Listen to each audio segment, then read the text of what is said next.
Malgré ce que l'on veut vous faire croire, Trade Republic possède une partie d'ombre inconnue de la grande majorité des investisseurs qui ne souhaitent pas vous montrer. Le premier, c'est simplement un problème de commission. On vend Trade Republic comme l'un des meilleurs courtiers puisque sa commission n'est que de 1 euro par ordre en fait, que ça soit avec un montant de 10 euros, 100 euros, 1000, 10 000 ou 100 000 euros, tu ne payeras que 1 euro par transaction. Sauf que le problème avec ça, c'est qu'on prend le problème de manière monétaire et non en termes de pourcentage. Avoir 1 euro de frais par transaction au-dessus de 200 euros, c'est tout à fait acceptable. Par exemple, si tu achètes 200 euros Apple en passant du coup directement par un ordre au marché ou un stop limité, peu importe, eh bien tu ne paieras que 0,5% de frais, classant Trade Republic parmi l'un des plus avantageux du marché, alors que par contre, si tu commences à investir sur des plus petites sommes, 20 euros, 50 euros, même 100 euros, avec 1 euro de commission, là malheureusement les frais augmentent plus largement. Imaginons, on reprend le même exemple, tu achètes Apple à hauteur de 50 euros, et bien malheureusement ici, tes frais ne seront pas de 0,5%, mais bel et bien en fait de 2%, classant à ce moment-là Trade Republic parmi l'un des moins avantageux compétitivement parlant au niveau des frais. Donc tu l'auras compris, cet avantage-là de ne payer que 1 euro, il sera uniquement pour les personnes qui peuvent passer des ordres assez importants parce qu'en fait l'avantage se fera réellement avec le montant que tu vas placer sur la plateforme et non pas en fait uniquement à l'ordre et au fait que ça soit que 1 euro pour ces derniers. Mais donc évidemment il y a des possibilités pour éviter ces frais, notamment tu connais peut-être le plan d'investissement programmé qui est proposé par Trade Republic, c'est-à-dire que tu vas sélectionner un ETF, une action, une crypto-monnaie que tu vas pouvoir acheter de manière récurrente toutes les semaines, tous les mois ou tous les semestres. Évidemment, tu peux l'arrêter à n'importe quel moment. Tu vas fixer la somme désirée pour laquelle tu souhaites acheter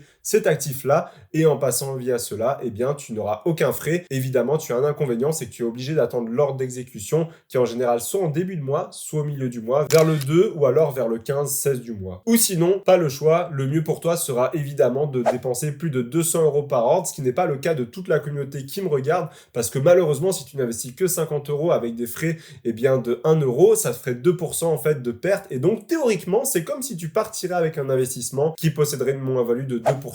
Donc, évidemment, ça serait un petit peu dommage. Mais évidemment, ça, c'est à l'achat et à la vente. Il faut évidemment passer encore une fois par ces frais de commission de 1 euro. Et donc, évidemment, si encore une fois, tu as une petite somme, imaginons, tu retires que 50 euros, eh bien, 1 euro, encore une fois, représenterait 2% de cette transaction-là. C'est pour ça aussi que lorsque tu vends un actif sur Trade Republic, sachant que tu es obligé de passer par ces frais de commission-là, eh bien, tu vas devoir essayer de retirer un montant important pour diminuer au maximum ces frais-là. Mais ce n'est pas tout, parce que évidemment les commissions, ça, elles sont connues de tous de chez Trade Republic, mais quelque chose de beaucoup plus subtil et que tu ne sais certainement pas à propos du courtier, c'est tout ce qui va être au niveau des spreads, du PFOF et également de tout ce qui va être des taux de change. L'une des façons des courtiers de se rémunérer, tu le sais peut-être, c'est au niveau des spreads qu'ils vont effectuer sur le taux de change ou même l'achat et la vente d'actions. Si tu ne sais pas ce qu'est un spread, en fait, c'est extrêmement simple, c'est en fait la différence du prix d'une action entre le vendeur et l'acheteur. Pour te donner un exemple, tu vas peut-être avoir Apple qui va se vendre à l'heure actuelle à 100 euros, mais toi, si tu veux l'acheter, tu seras obligé de débourser 101 euros et l'euro de différence sera notamment la commission perçue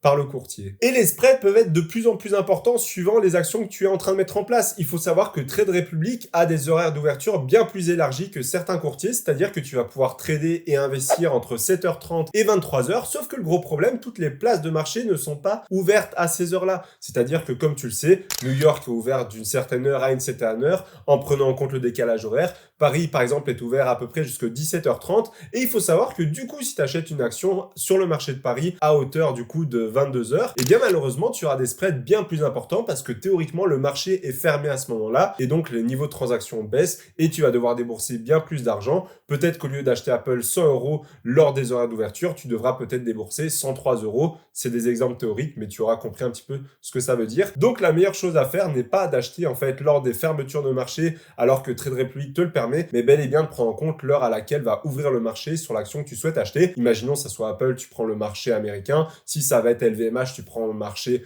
de Paris, etc., etc. Mais ce n'est pas tout, parce qu'évidemment, en fonction de l'action ou de l'ETF que tu souhaites acheter, les spreads vont varier également. Tu t'en doutes bien que sur les actions qui a énormément de volume de transactions, un peu comme les Apple, les Microsoft ou autres, tu auras des spreads extrêmement faibles. Par contre, si on va chercher des entreprises avec des toutes petites capitalisations, eh bien malheureusement, les spreads exercés sur ces actions-là seront beaucoup plus importants. J'ai moi-même eu le cas quand j'ai investi sur Savaria à l'époque, qui a une petite capitalisation en dessous du $1 milliard. Eh bien, j'ai eu des spreads, je crois même de 1 euro de différence avec le cours actuel, ce qui est juste énorme sur une action qui valait peut-être à l'époque, je dis n'importe quoi, 10 euros par exemple. Donc fais extrêmement attention au spread en direct. L'avantage, c'est que tu vas pouvoir le voir sur Trade Republic et sur l'action que tu souhaites acheter. Il te suffit du coup d'aller sur Apple, imaginons, de descendre un petit peu dans la fiche technique et des indicateurs. Tu as juste à tourner une page, tu verras bid et ask écrit. Donc ask, c'est simplement le prix auquel tu vas devoir acheter l'action si tu veux la détenir. Et bid, en fait, c'est simplement le prix de vente actuel de l'action et donc le prix à laquelle tu pourrais espérer la revendre une fois que tu l'aurais acheté. Évidemment, ce prix va changer avec les fluctuations du marché. Mais ce n'est pas tout, parce que Trade Republic va également gagner de l'argent en vendant vos ordres à une bourse et du coup en se positionnant comme apporteur d'affaires, et donc ce qui s'appelle en fait le Payment for Order Flow. Donc pour te schématiser, qu'est-ce que c'est que le PFOF de Trade Republic? Eh bien en fait, le client, donc imaginons moi je passe un ordre d'achat d'Apple à Trade Republic. Trade Republic va prendre mon ordre et va l'envoyer vers la place de marché d'Hambourg, donc en Allemagne, et ça va notamment être le market maker Land & Schwartz qui va exécuter mon ordre pour au final acquérir l'action. Et donc c'est grâce à ces ordres que Trade Republic va ramener à la place d'Hambourg que ces derniers vont gagner de l'argent, puisqu'en fait Hambourg va simplement donner une commission sur chaque ordre qui est inconnu malheureusement à l'heure actuelle au courtier. Et le problème du PFOF, c'est que c'est une méthode assez controversée parce qu'on peut avoir un conflit d'intérêt. Imaginons, je suis un courtier, eh bien je pourrais tenter de prendre la place boursière ou le market maker qui m'offrerait les meilleures commissions. Donc imaginons, quelqu'un va me proposer 1 euro par ordre transmis et l'autre 5 euros. Je vais forcément prendre celui à 5 euros pour mon business model, mais sans savoir peut-être que mes clients vont avoir un spread plus important. Là où avec le market maker, j'aurais gagné peut-être 1 euro de commission et mes clients auraient acheté Apple à 101 euros, eh bien avec la commission de 5 euros de l'autre market maker, peut-être que ces derniers va vendre Apple à mes clients 105 euros. Et donc, en fait, finalement, ce sont nous qui nous font avoir les clients. Mais là-dessus, on a un avantage, c'est que Trade Republic essaye de rester le plus transparent possible sur les spreads effectués par Lang & Schwartz. Donc ça, c'est quelque chose de très intéressant que tu pourras suivre en direct. Mais évidemment, ces derniers, donc Lang & Schwartz, il faut pas oublier que ça seront eux qui vont gérer les spreads et aussi les taux de change. Parce que si tu oublies, ton interface et toutes les actions ou les ETF sont libellés en euros. Et comme tu le sais, Apple, eh bien, c'est du dollar en réalité, ou alors d'autres entreprises au Canada sont dans la devise locale, comme en Suisse, peu importe. Et donc, il doit bien y avoir une conversion de devise à un moment donné. Et même si ça, c'est un petit peu plus compliqué de trouver des informations, normalement, Trade Republic ne prend aucun frais sur les taux de change, mais il est possible et il est forcément sûr même qu'il y a des spreads effectués au taux de change. C'est-à-dire qu'imaginons, tu dois convertir 1 euro en USD dollar, et bien peut-être que l'USD dollar vaut 1,10 € à ce moment-là. Et bien, s'il y a un spread de 1,05 €, imaginons, le courtier se ferait 5 centimes dans leur poche. D'ailleurs, ce qu'il faut savoir à propos du PFOF, c'est qu'il va être totalement banni en 2024 pour l'Europe, hormis l'Allemagne, et ce dernier devrait voir leur bannissement à partir de 2026. Donc, il faudrait voir comment est-ce que Trade Republic arriverait à changer leur positionnement. Il faut savoir que c'est une source de revenus quand même non négligeable pour le courtier. Donc, il faut voir comment est-ce qu'ils vont retrouver en fait une autre manière de gagner cet argent qui sera perdu d'ici 2026. Et enfin, l'avantage d'accès sur Trade Republic va devenir ton pire ennemi pour atteindre tes objectifs en bourse. Ce qu'il faut savoir, c'est que Trade Republic n'est accessible quasiment que sur son téléphone. Très peu de personnes utilisent la version sur ordinateur, mais ça, c'est à double tranchant. D'une part, c'est très efficace pour simplifier l'investissement et le démocratiser